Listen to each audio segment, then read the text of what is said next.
Pemirsa, seberapa jauh aliran dana korupsi Bakti Kominfo? Untuk membahasnya sudah bergabung bersama kami Ketua DPP Partai Perindo Bidang Hukum dan HAM Tamaes Langkun.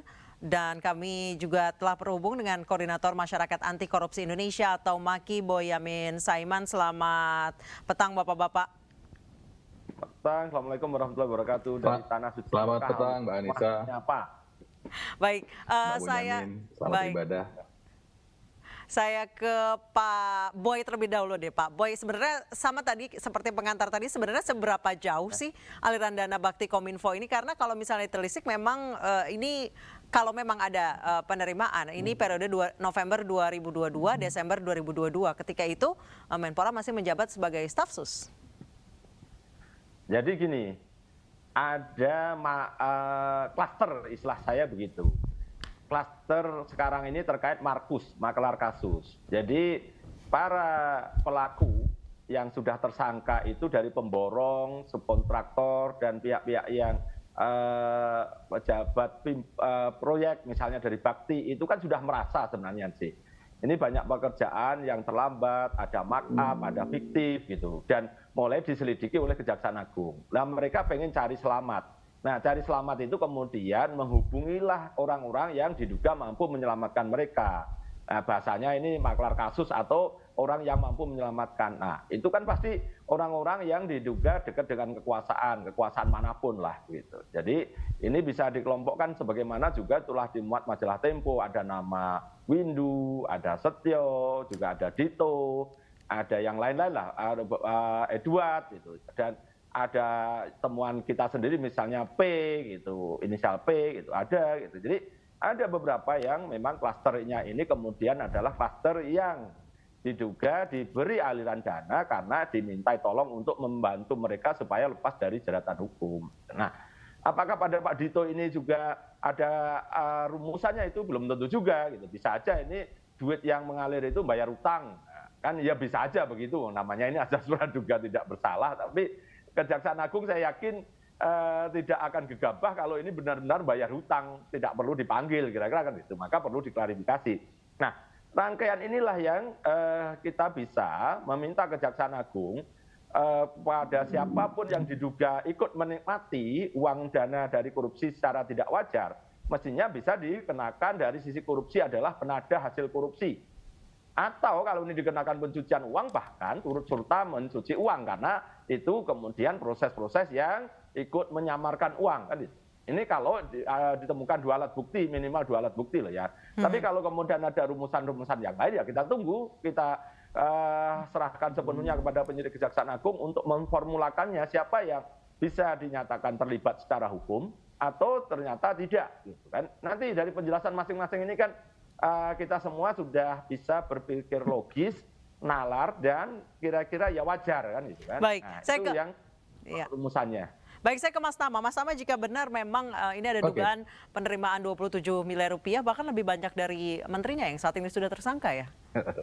Ya, ya tentu saja pemanggilan hari ini kan kita harus lihat sebagai momentum untuk mengklarifikasi, mengkonfirmasi semua tuduhan yang dialamatkan. Artinya kita kasih ruang itu, kita hargai keterangan semua pihak. Kalau saya sendiri melihatnya, Anissa, misteri dari aliran dana BTS ini memang masih panjang sekali. Kalau kita lihat dalam konstruksi di dakwaan, kerugian negaranya 8,8 triliun lebih, 8,32 triliun. Nah, yang baru didakwa itu baru 3 orang. Apakah pertanyaannya 3 orang menikmati 8,3 triliun? Kan saya rasa enggak, masih sangat jauh. Dan pasalnya baru pasal 18, artinya baru orang-orang yang menikmati saja. Nah, TPPU-nya kerugian negara yang 8,3 T, perincian seperti apa, betul atau enggak, dinikmati oleh siapa, ini yang menurut saya masih misteri. Dan tentu saja karena ada salah satu yang sudah pakai TPPU, maka penguraian aliran dana ini menjadi sangat wajib. Karena harus dipastikan siapapun yang menerima tentu harus dimintai pertanggungjawaban secara hukum. Demikian, Anissa. Baik, Pak Boy, seperti tadi mengutip kata Mas Tama, 8 triliun lebih, tapi yang didakwa sejauh ini 3 orang. Berarti kejaksaan PR-nya masih panjang sekali ya? Iya, tapi kan tersangkanya sudah hampir 7 dan mulai mengerucut dana-dana bagaimana itu mengalir atau dinikmati.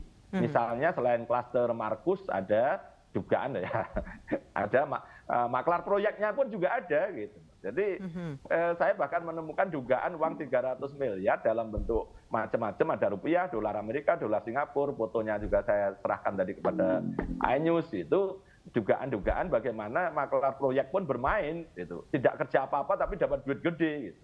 Hampir 300-an miliar gitu. Jadi ini banyak klasternya gitu. Jadi subkon, kontraktor utama paket 1 2 3 itu malah belum jadi tersangka padahal dia besar.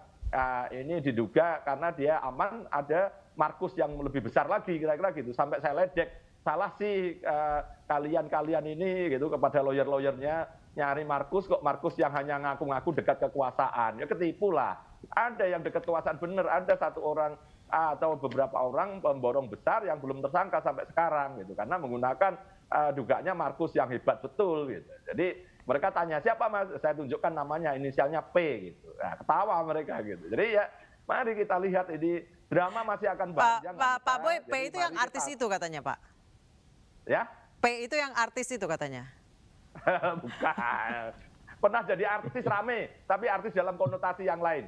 Gitu. Jadi Baik, pernah jadi berita rame-rame gitu. Baik, Mas Tama tadi Pak Boy sudah menyebutkan 2 klaster, ada klaster Markus, ada klaster maklar proyek. Mungkin ada tambahan dari Mas Tama? Iya, kalau saya ada 3 klaster ya Mbak. Yang pertama itu karena ini pengadaan barang dan jasa, tentu yang paling banyak disorot adalah penyedia barang dan jasanya atau perusahaannya, korporasinya. Ini yang kemudian kan menikmati mengelola keuangan, mendapatkan transfer dari bukti pembayaran dan lain-lain. Kemudian yang lainnya adalah bagaimana kemudian ada pejabat-pejabat di lingkungan kementerian yang kemudian dia diproses sudah tersangka, ada yang sudah terdakwa. Ini klaster kedua. Nah yang ketiga tentu saja ada antara pengusaha atau penyedia barang dan jasa tadi atau perusahaan korporasi dan pemerintah begitu dalam konteks penggunaan jabatan tadi ada orang-orang yang di luar dari itu. Jadi sebetulnya hanya 3 kelompok besar itu yang kemudian memang pasti akan dicari juga karena tadi saya katakan di awal 8,3 itu apakah hilangnya berapa persen, kemudian siapa yang menikmati karena sudah ada pakai pasal 3 dan pasal 4 tindak pidana pencucian uang. Tentu saja uang itu mengalir kemanapun itu bisa dirampas kembali oleh negara atas nama aset recovery, jadi untuk pemulihan aset. Jadi klasternya ada 3 itu dan saat ini kan belum semuanya terlihat ya dalam konstruksi dakwaan yang disampaikan oleh pihak kejaksaan dalam persidangan yang pertama kemarin. Baik, terima kasih Mas Tama S. Langkun, terima kasih juga Pak Boyamin.